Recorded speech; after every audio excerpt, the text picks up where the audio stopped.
तो यार देखो, इस वीडियो में बहुत सारे मेजर स्पॉयलर्स हैं मल्टीवर्स ऑफ मैडनेस को लेकर। मूवी नहीं देखे तो ये वीडियो अपने रिस्क पे देखना, या फिर अगर तुमने इस मूवी को मास्टरपीस बोला है तो ये वीडियो तो बिल्कुल मत देखना। इसे कह सकते हो कि स्पॉइलर टॉक वाली वीडियो है। मैं यहाँ डिटेल में बात करूंगा कि what went wrong with doctor strange in the multiverse of madness. तो चलो मूवी की स्टार्टिंग से ही आते हैं, जहां अल्टरनेट यूनिवर्स का डॉक्टर स्ट्रेंज अमेरिका चैवेस के साथ बुक ऑफ विशंति तक पहुंचने की कोशिश कर रहा है। टू बी ऑनेस्ट, ये सीन मुझे बहुत ही ज्यादा ऑसम लगी थी और फील हुआ कि लिटरली हम लोग डायरेक्ट मल्टीवर्स में जंप कर चुके हैं और इसके बाद स्टोरी का ग्राफ ऊपर ही ऊपर जाएगा।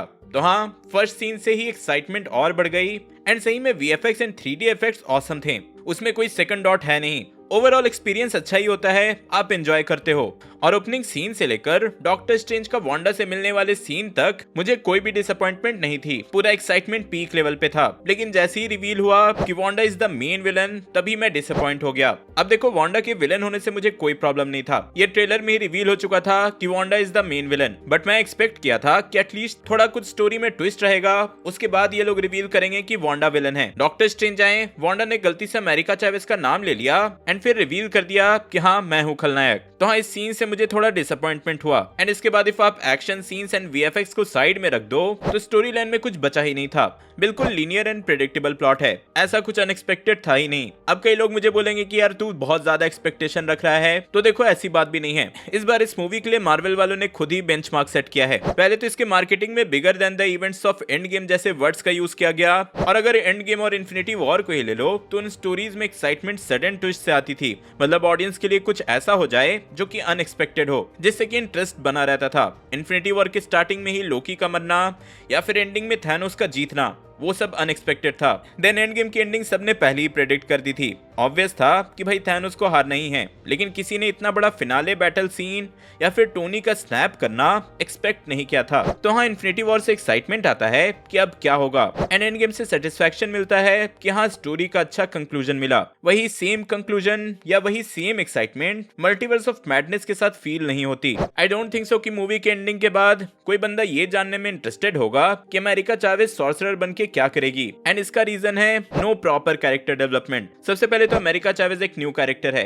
तो इफ आप एक न्यू कैरेक्टर को इंट्रोड्यूस करते हो तो ऑब्वियसली उसकी ओरिजिन स्टोरी जानना चाहते हो। बट यहाँ मुश्किल से 10-20 सेकंड में इस कैरेक्टर की ओरिजिन दिखा दी गई। मुझे पता है कि यहाँ इस कैरेक्टर को इंट्रोड्यूस करके मार्वल वाले इस पे एक अलग से मूवी या सीरीज बना ही देंगे, लेकिन यार देखो, हर कैरेक्टर मूवी या सीरीज डिजर्व नहीं करता। आप इसी मूवी में 10 मिनट एक्स्ट्रा इस कैरेक्टर पे देकर सब कुछ एक्सप्लेन कर सकते थे। सेम ऐसा ही इशू था वांडा के कैरेक्टर डेवलपमेंट में, मतलब उसके विलन होने के ट्रांजिशन में थोड़ा टाइम देना चाहिए था। लिटरली ऐसा फील हुआ कि वांडा विजन में उसने जो कुछ भी किया था उसके बाद उसको कोई रिग्रेट है ही नहीं। पर वहां सीरीज में ऐसा दिखा दिया गया था कि हाँ, वेस्ट व्यू में उसने जो भी गड़बड़ी की उसको उसका रिग्रेट है। वहां उसे रियलाइज हो गया था कि उसने उतने लोगों को कैप्चर किया, रियलिटी चेंज की, वो सब गलत था, इसलिए वहां उसने अपनी फेक रियलिटी को डिस्ट्रॉय किया। लेकिन यहाँ फिर से हमें वही सेम स्टोरी मल्टीवर्स के साथ चिपका दी गई। वांडा फिर से अपने बच्चों के लिए पागल हो चुकी है, और वहां सीरीज में तो उसने सबको बस कैप्चर करके रखा था, मूवी में तो उसने कई लोगों को मार ही दिया है। तो हाँ, यहाँ जिस तरह से वांडा के कैरेक्टर को दिखाया गया है, लगता है कि जबरदस्ती का दिखा रहे हैं। नो डाउट एलिजाबेथ ओल्सन की एक्टिंग कमाल की है, वो वांडा के कैरेक्टर में ऑसम लगी हैं। उन्होंने डॉक्टर स्ट्रेंज की मूवी को अपने नाम कर लिया है। लेकिन यार, character development is very important, and literally उसके थॉट प्रोसेस को बहुत ही इलॉजिकल वे में दिखाया गया है। एक सीन में जब वॉन्ग पॉइंट आउट भी करता है कि उसको सिर्फ अपने बच्चों के पास पहुंचना है, तो वो अमेरिका चैवेस को क्यों मार रही है? उसके पावर का यूज करके भी तो वो उस यूनिवर्स में जा सकती है। तो यार उसका जवाब होता है कि मेरे बच्चों को कुछ हो गया, वो बीमार हो गए, तो वो क्या करेगी? वो दूसरे यूनिवर्स में जाके उसका सॉल्यूशन तो ढूंढ सकती है। भाई कोई सेंस है इस बात में? नेक्स्ट जो डिसअपॉइंटमेंट था वो था इस मूवी में कैमियो से। यार मुझे पता है कि कैमियो सुनते ही कुछ लोग कमेंट करने वाले होंगे कि तू एक्सपेक्टेशन ही ज्यादा रखता है, आयरन मैन आएगा, स्पाइडरमैन आएगा, 1000 और कैरेक्टर्स आएंगे, इसलिए तू डिसअपॉइंट हुआ। बट सही में दिल पे हाथ रख के सोचो, जो भी कैमियो हमें दिखाया गया, क्या उससे तुम सेटिस्फाइड हो? मतलब इन कैरेक्टर्स का जितना स्क्रीन टाइम दिया गया एंड ऊपर से जितना भी टाइम दिया गया, इन कैरेक्टर्स की जो बेइज्जती इन्होंने की है वो बहुत ही ज्यादा डिसअपॉइंटिंग था। अब जो इल्यूमिनाटी की टीम को नहीं जानते शायद वो झेल जाएं, पर यार black bolt, professor x, Reed Richards जैसे कैरेक्टर्स को इतनी इजीली मार देना मेरे लिए इसका कोई सेंस नहीं बनता। ब्लैक बोल्ट जो अपनी आवाज से पूरे के पूरे प्लेनेट को डिस्ट्रॉय कर सकता है, यहाँ उसकी गजब बेइज्जती हुई है। Then Reed Richards, Marvel universe का जो सबसे स्मार्टेस्ट कैरेक्टर है, उसे भी वांडा ने चाउमिन बना दिया। एंड यार प्रोफेसर एक्स के पावर्स को तो हम लोग पहले से जानते हैं, वो कैरेक्टर कितना पावरफुल है हम ये भी जानते हैं, उसके बाद भी उनकी इतनी बेइज्जती। मुझे पता है कि स्कारलेट विच एक बहुत ही पावरफुल कैरेक्टर है, उसने नो मोर म्यूटेंट्स बोल के ही पूरे के पूरे म्यूटेंट्स को डिस्ट्रॉय कर दिया था। लेकिन यार जो चीज कॉमिक बुक्स में चली जरूरी नहीं है मूवी में भी काम करे। एटलीस्ट इन कैरेक्टर को थोड़ा टक्कर देते हुए तो दिखाना चाहिए था। और इन सबको मार के इल्यूमिनाटी में लास्ट बचते हैं कौन? Captain Marvel and Captain Carter, जो कि वांडा को थोड़ा टक्कर दे पाए। अब देखो यहाँ मुझे समझाने की जरूरत नहीं है, मार्वल वाले बस यहाँ वोक कल्चर को फॉलो करते हुए फीमेल सुपर हीरोज को ज्यादा पावरफुल दिखाना चाहते हैं। अब ऐसा दिखाने में भी कोई प्रॉब्लम नहीं है, बट उसके साथ कुछ लॉजिक भी तो आना चाहिए। कैप्टन मार्वल वांडा को टक्कर देती ये मुझे चलता, क्योंकि चलो पावर का थोड़ा बैलेंस है, but literally Reed Richards, professor X, इन सब के सामने कैप्टन कार्टर वांडा को टक्कर दे रही थी। भाई लॉजिक कहाँ छोड़कर आए मुझे नहीं पता। लेकिन देखो इन कैमियोज से भी शायद लोग डिसअपॉइंट नहीं होते। एटलीस्ट हमें फ्यूचर का कुछ हिंट तो दिया गया कि हाँ फ्यूचर में इनका अपीयरेंस हो सकता है। लेकिन मार्वल वालों ने इन्हीं कैमियोज की फेक मार्केटिंग की। मुझे लगता है कि ऑब्वियसली इनको रियलाइज हो गया होगा कि जैसी मूवीज वो चाहते थे वैसी बन नहीं पाई, तो ऑडियंस को थिएटर में लाने के लिए एक ही तरीका बचता है, मूवी के जो भी शॉक वाले एलिमेंट्स थे, जो भी इंपॉर्टेंट सीन्स थे, सब कुछ पहले ही ट्रेलर और टीवी स्पॉट्स में दिखा दो।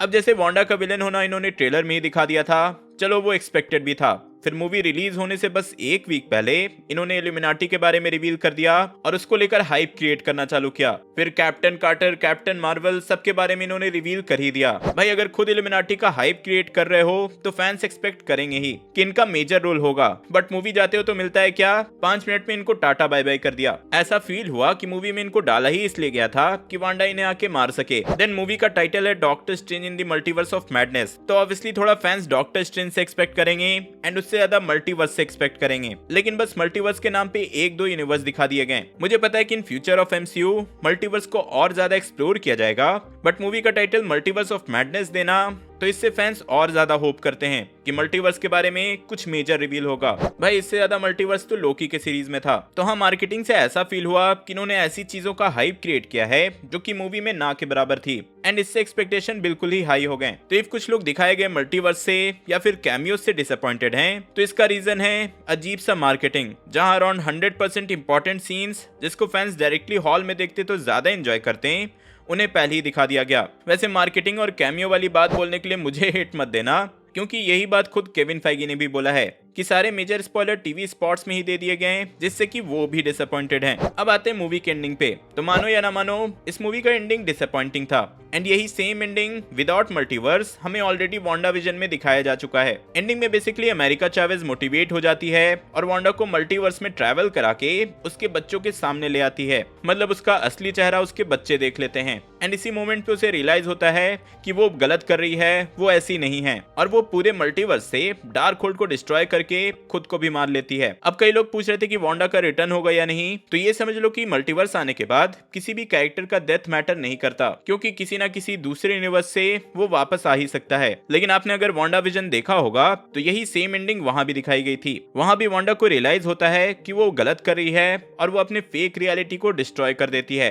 और यार डॉक्टर स्ट्रेंज की मूवी है और एंडिंग में उसके ही लगे पड़े होते हैं, मतलब अमेरिका चावेज के अंदर का सुपर हीरो नहीं जागता तो वांडा तो भाई डॉक्टर स्ट्रेंज की छुट्टी कर देती। ठीक है, माना कि वांडा बहुत पावरफुल है, बट मूवी तो डॉक्टर स्ट्रेंज की है, राइट? लेकिन फोकस तो वांडा की स्टोरी कंप्लीट करने में किया गया, तो कुछ और टाइटल भी देते हैं तो चलता। ओवरऑल बोलो तो मूवी देखने के बाद मुझे सेटिस्फैक्शन वाली फीलिंग नहीं आती। हाँ, वीएफएक्स सीन्स अच्छे थे, सैम रेमी का डायरेक्शन ऑसम था, हॉरर एलिमेंट्स टॉप नॉच थे, लेकिन इन द एंड आप फील करोगे कि कुछ तो कमी है, एंड उसका रीजन है वीक स्टोरी लाइन। मुझे फील हुआ कि 30-40 मिनट और एक्सटेंड कर देते हैं तो सारी की सारी कमी दूर हो जाती। एंड वैसे सुनने में भी आया है कि 40 मिनट के सीन्स इन्होंने कट किए हैं, तो लेट्स सी वो सारे डिलीटेड सीन्स हमें कभी देखने को मिलते भी हैं या नहीं। अब देखो, ये था मेरा स्पॉइलर टॉक। आप लोग भी चाहो तो अपना स्पॉइलर से भरा कमेंट नीचे दे सकते हो कि क्या अच्छा लगा और क्या नहीं। और यार ऐसा नहीं समझना कि मैं नेगेटिव रिव्यू दे रहा हूँ, मेरा बस यही पॉइंट है कि कुछ अच्छा ना लगे तो उसे पॉइंट आउट जरूर करना चाहिए। ये बहुत इंपॉर्टेंट होता है, इवन स्टूडियोज के लिए हेल्पफुल होता है, जिससे वो इम्प्रूव कर सकते हैं। भाई ऑडियंस है तभी तो मूवी है।